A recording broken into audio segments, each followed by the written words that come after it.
Esto que vamos a intentar ahora es una forma de introducir al derecho del trabajo. Como ustedes comprenderán, una introducción al derecho del trabajo en una clase un poco más larga, un poco más corta, exige un ejercicio extremo de simplificación.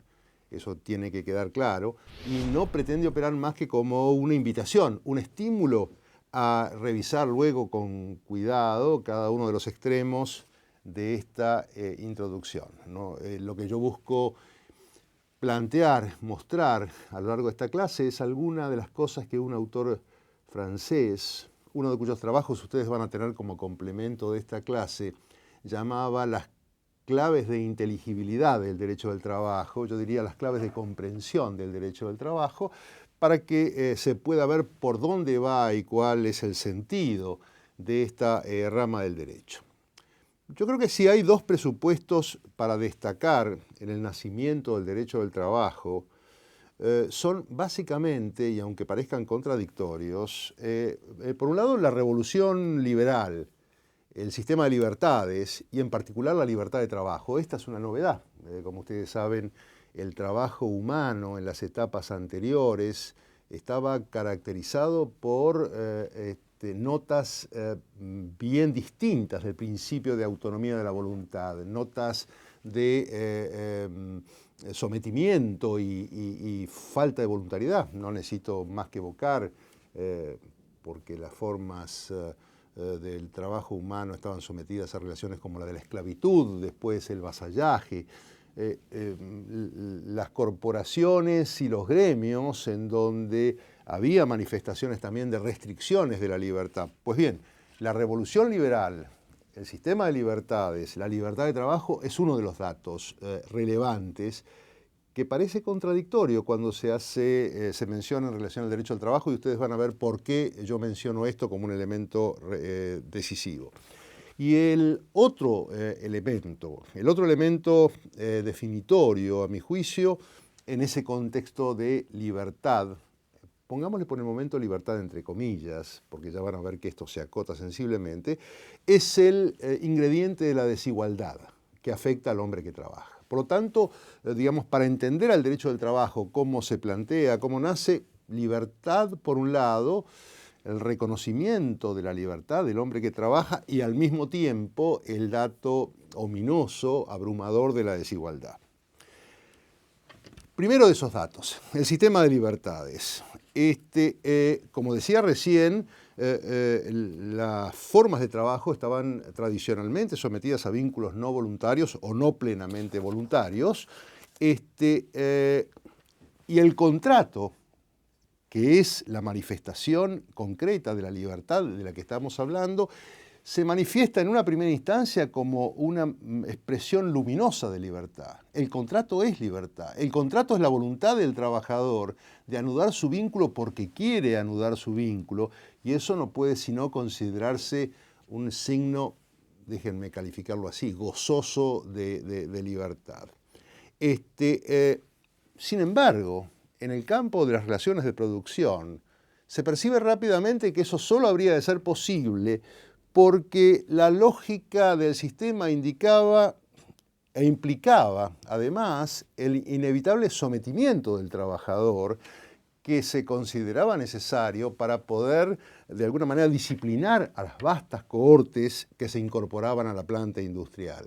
Digamos, ahí el sometimiento. Entonces, esto es paradójico y es muy interesante porque es lo que expresa, digamos, el contrato de trabajo. El contrato de trabajo, a mi modo de ver o mi modo de explicarlo, es una curiosa e indiscernible mezcla de contrato libertad más contrato sometimiento. Esta es la paradoja, esto es lo que separa el contrato de trabajo del contrato civil asentado sobre el principio de la igualdad y la libertad. El contrato de trabajo es una mezcla indiscernible, simultánea, de contrato libertad más contrato sometimiento. Y en ese componente sometimiento del contrato de trabajo se presenta, se expresa algo que uno podría considerar una desigualdad específica. Yo creo que es muy importante reconocer este dato de la especificidad de la desigualdad presente en el contrato como expresión de ese componente de sometimiento. Está claro para ustedes, ¿no es cierto? El contrato de trabajo tiene contrato de libertad, del cual no hay que prescindir. Por eso yo sostengo contra algunos autores que hablan de teorías relacionistas en donde el contrato deja de tener relevancia, y probablemente se entiende que deja de tener relevancia porque se admite que hay un componente que lo hace problemático, como es el sometimiento. Sin embargo, no se puede prescindir del contrato. Prescindir del contrato es prescindir del valor libertad del trabajador, solo que hay que mirarlo junto con ese componente del contrato sometimiento que es el que le plantea esa difícil problemática al derecho del trabajo. El sometimiento se expresa en una desigualdad específica, en una desigualdad que es la propia de las relaciones de producción y que es el resultado, el producto de la revolución industrial, del maquinismo, del desarrollo del capitalismo y los mercados. Una desigualdad específica que tiene estas características. ¿Cómo se manifiesta esa desigualdad específica? Esa desigualdad específica, y estoy siendo reiterativo, pero no lo hago de tonto, estoy siendo reiterativo porque esa reiteración me permite, digamos, que no nos separemos de la idea básica. Esa desigualdad específica que configura el elemento sometimiento de un contrato que tiene libertad y que tiene al mismo tiempo sometimiento. Esa desigualdad se manifiesta en que el hombre se vincula con el sistema de producción asistido solo por su capacidad de trabajo y tiene frente a sí a la empresa, a la organización productiva, que es la resultante de un proceso de acumulación de capital, un factor, el capital, este proceso de acumulación de capital que para el trabajador, para el sujeto que solo cuenta con su capacidad de trabajo, es caro. Es escaso y es ajeno. Y ese trabajador que solo cuenta con su capacidad de trabajo y tiene enfrente a un agente, que es la organización productiva, cara, escasa y ajena, necesita indispensablemente incorporarse a esa organización productiva para completar un circuito de producción de riqueza. Riqueza que es esencial para subvenir a las necesidades propias del trabajador y las de su familia, nada menos.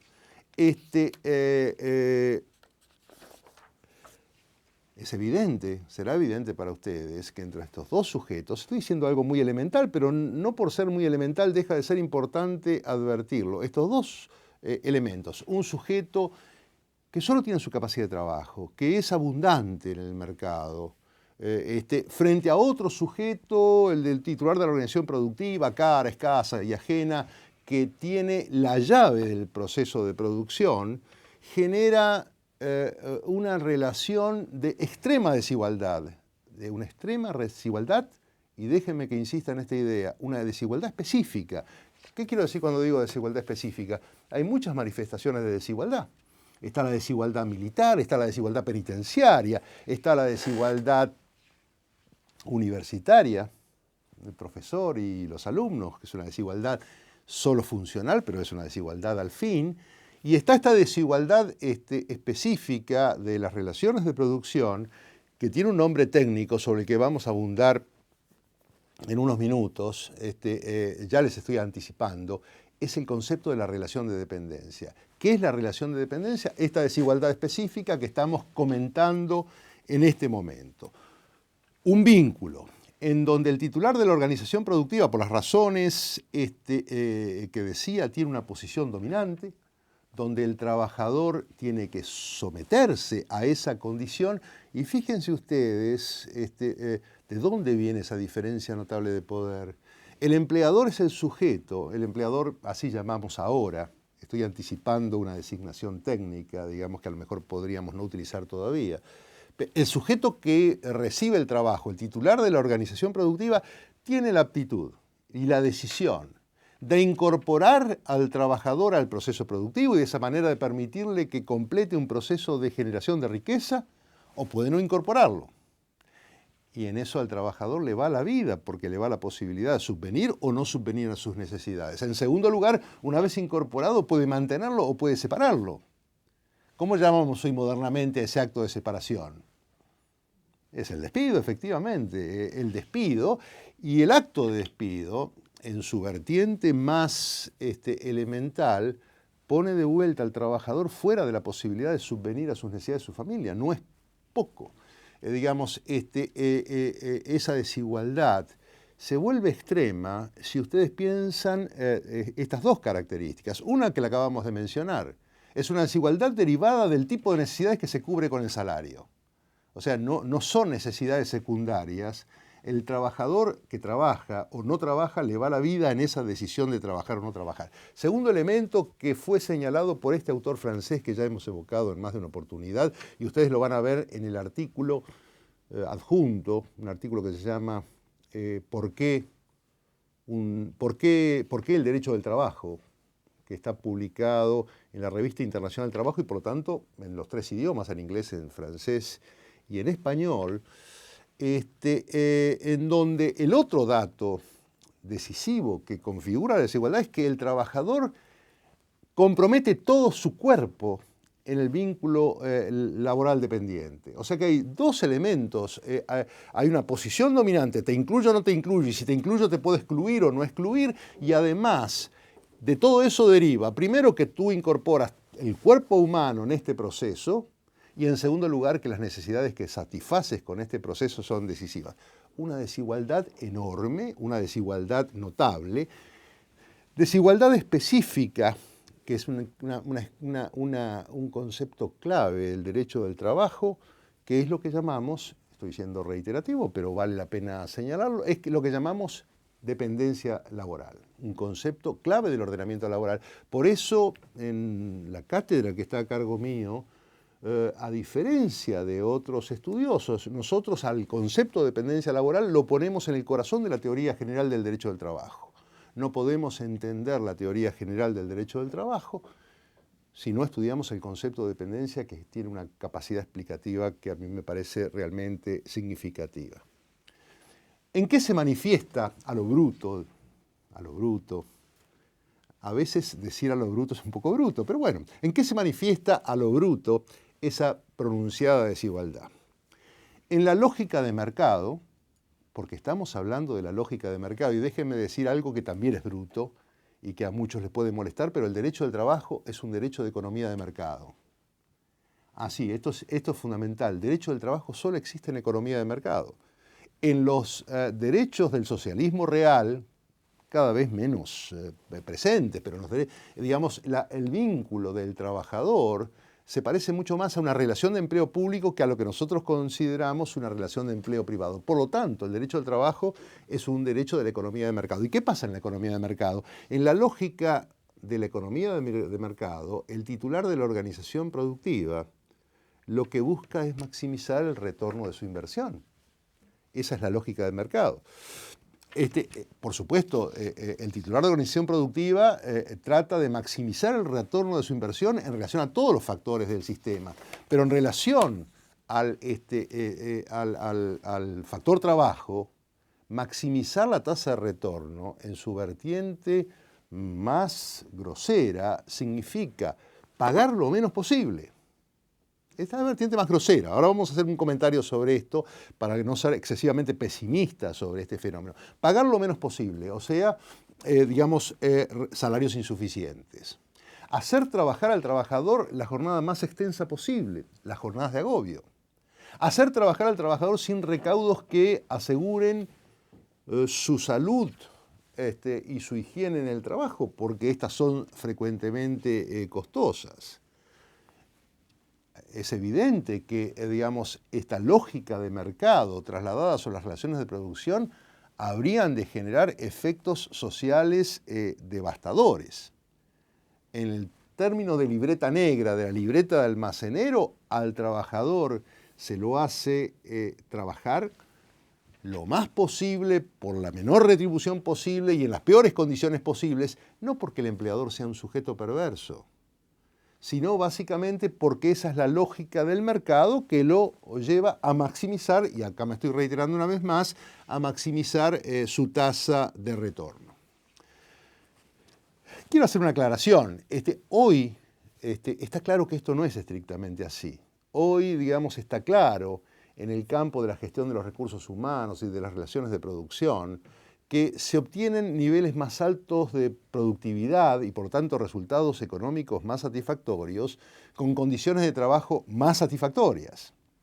Esto es así, digamos, y muchos lo conocen perfectamente. Pero, ustedes saben que no es un chiste de profesor, los chistes de profesor son horribles y además los repetimos permanentemente, pero este es un chiste que no es de profesor, es un chiste un chiste vulgar, de perro que ladra no muerde, pero eso es un dicho que no todos los perros saben. Al empleador le conviene tener condiciones de trabajo adecuadas, pero no todos los empleadores lo saben. En países como el nuestro, en donde prevalecen las pequeñas empresas y en donde el gerente de relaciones laborales es el mismo que es el gerente de producto, que es el mismo que es el gerente financiero, o sea, el señor que es el dueño de la empresa, en la pequeña empresa esto es así, es probable que toda esta caracterización valiosa del trabajo de calidad como agente de productividad y por lo tanto de resultado económico satisfactorio no se conozca. Y por lo tanto existe el riesgo inexorable.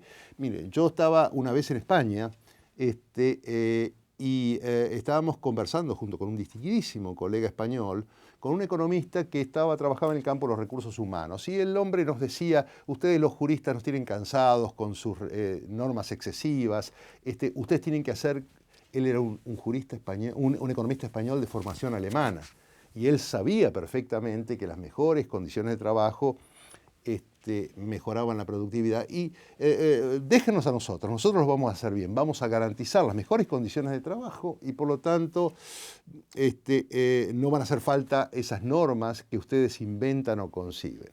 Y tanto el jurista, el colega español, como yo le dijimos, ojalá podamos dejar todo en tus manos, pero mientras no tengamos la seguridad de que todos te contratan a ti, no lo vamos a poder hacer, porque mayoritariamente las empresas no lo hacen. Hay otro elemento que conspira contra la posibilidad de la comprensión de ese fenómeno del empleador que sabe que la buena calidad de las condiciones de trabajo mejora la productividad y por lo tanto el resultado económico, que es la creciente internacionalización de la economía y las redes de subcontratación que generan resultados ominosos, pues las empresas intentan proyectar sus contratos hacia países con los más bajos estándares laborales posibles. Y esto hace imposible llegar, digamos, a ese resultado virtuoso del buen trabajo con las buenas condiciones de trabajo. Y entonces, digamos, no queda otro remedio que el sistema de protección. Y está claro, y esto para ir cerrando esta primera aproximación, que quedó históricamente demostrado, porque hubo casos, que la preocupación valiosa de ciertos empleadores que dijeron, no, en mi ámbito esto no va a suceder, yo voy a garantizar condiciones adecuadas de trabajo, yo no puedo admitir que las personas que trabajen para mí estén sometidas a condiciones de agobio, no sirve, no alcanza. Es muy bueno, es muy valioso. El empleador que piensa de esa manera merece un crédito, pero él tiene que competir en un mercado en donde sus competidores no van a tener la misma percepción del modo de llevar a cabo las relaciones laborales y ese hombre se va a caer del mercado. De modo tal que ya era evidente con esto que frente a ese fenómeno de desigualdad ominosa, técnicamente llamada dependencia, sobre la cual vamos a volver en el próximo tramo de la clase, frente a ese fenómeno notable de desigualdad, no hay otra solución que respuestas de carácter general y obligatoria. Vamos a hacer una breve interrupción a modo de descanso y luego seguimos fastidiándolos con el próximo tramo.